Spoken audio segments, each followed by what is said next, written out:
Howdy y'all, this is Kamikaze Avalanche, a hobby solo game dev, and today I want to go over a practical tutorial on how I'm implementing a camera shake with the shake velocity dependent on how much damage the player takes. So first off, the first thing I want to do is I want to demonstrate using my game how this will affect, how this will display, how this will show to see the effect that we're trying to achieve here. So I've set it up so when I hit end turn here, I'm going to get hit from this goblin archer for 2 points of damage, and then I'm going to be hit by this guy. He's going to take 3 steps and then whack me for 4. So let's play this out and see the effect that I'm going to be getting before we dig into the mechanics of it. So we had one hit that was slightly smaller, and then the goblin spearman hit me for more damage. So I'll just hit end turn again so that we can see this again, see the 2 hits before we dive into it. So there's the 2 hits.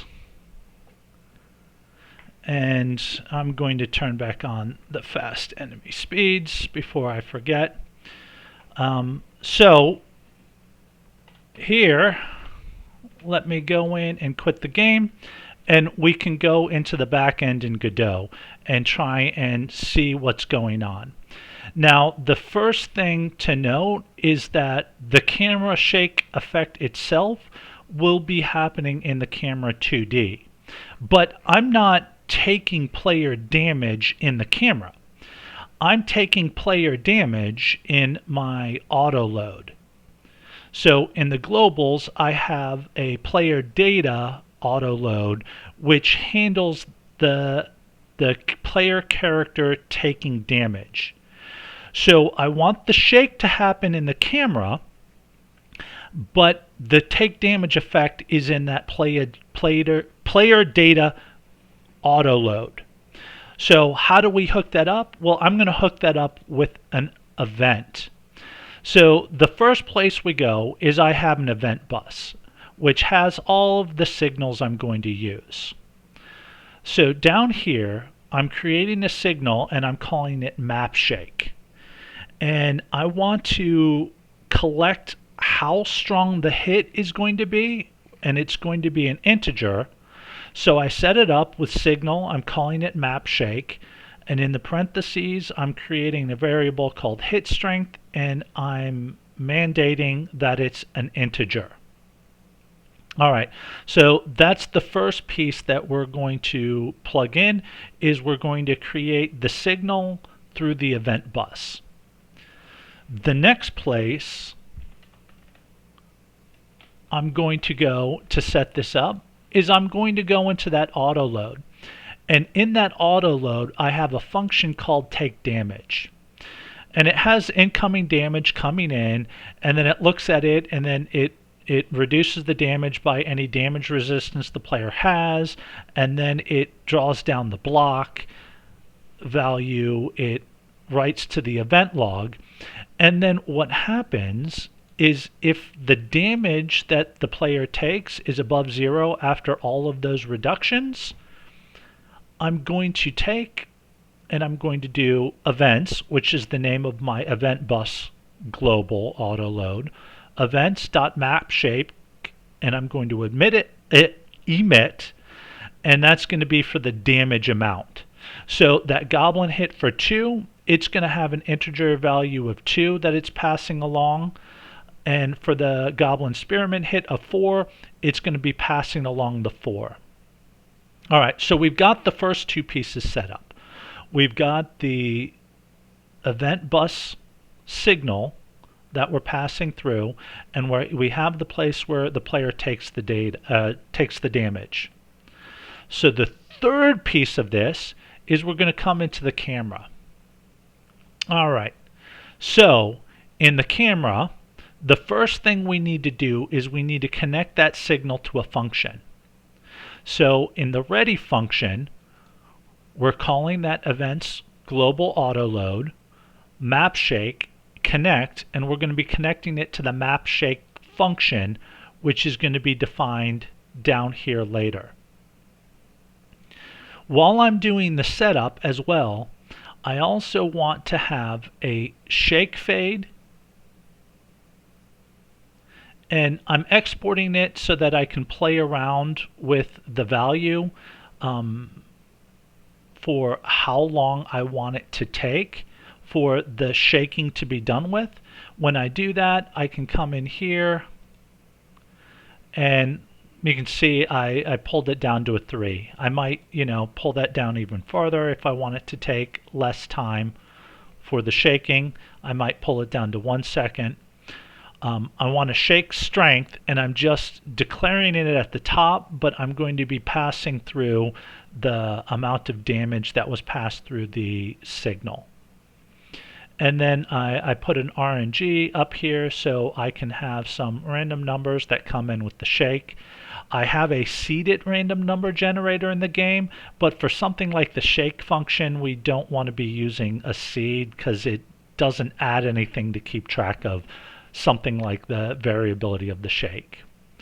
So here we go. When the player takes damage, it's going to send a signal. It's going to connect here, and it's going to come down to the map shake function. So the map shake function, all it's going to do is set that shake strength, and it's going to turn that damage that we took into a float, and I want to decrease the intensity of 2. Now, maybe you don't want to decrease the intensity. Maybe you've got a game where the player takes 50 points of damage. And if the player is taking 50 points of damage, you're going to want to divide it by a heck of a lot more than 2. However, I'm dealing with damage ranges from 1 to about 6 on average. I suppose in a boss fight it might be able to get higher than that. But dividing it by 2 is really appropriate for the amount of damage that my player is taking in this game. For your game, you might want to divide it by 10, 20, 25, whatever is appropriate for you. So here, I'm just taking that damage that was taken and doing the shake strength and setting it to that value. So, how do I get the map to actually shake? Well, I'm doing the shaking in a process function. The process function means that the shake strength is going to be happening to the map during the physics process. So every couple of frames.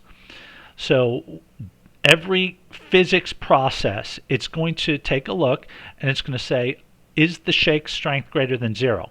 Well, of course, when we've taken the damage, it's going to be set to 1 point afloat in the case of that goblin archer, or 2 my shake strength is going to be 2 when hit by the goblin spearman because I'm dividing the number by 2. So during the physics frame, if the shake strength is greater than 0, it's going to take that shake strength, and I'm using this lerpf function, and I'm going to be gradually reducing the value of that shake strength. Remember, if I take another hit, it's going to reset it to the total value. So if I keep taking hits, it's going to keep shaking until the enemy turn is over. But over time, I want to take it and I want to gradually reduce the value. And this is the function, this is the line of code that does that. And then I want to actually move the screen by having the offset property of the camera be equal to the random offset. So where's the random offset? And I'm going to return a vector2 number, right? Because I'm going to offset in both the horizontal and vertical directions.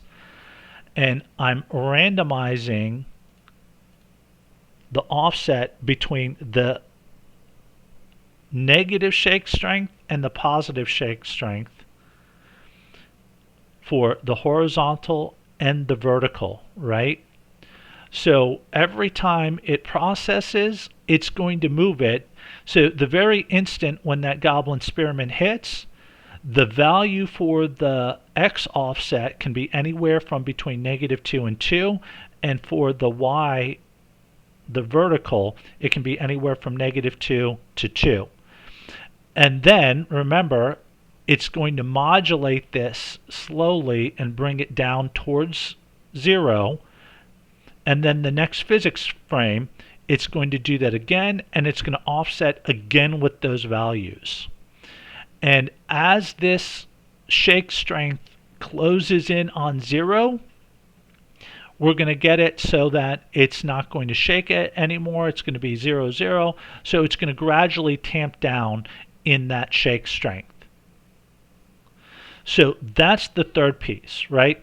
Remember, the first piece is we need to have the event, the signal in the event bus, which will connect the player taking damage to the camera moving.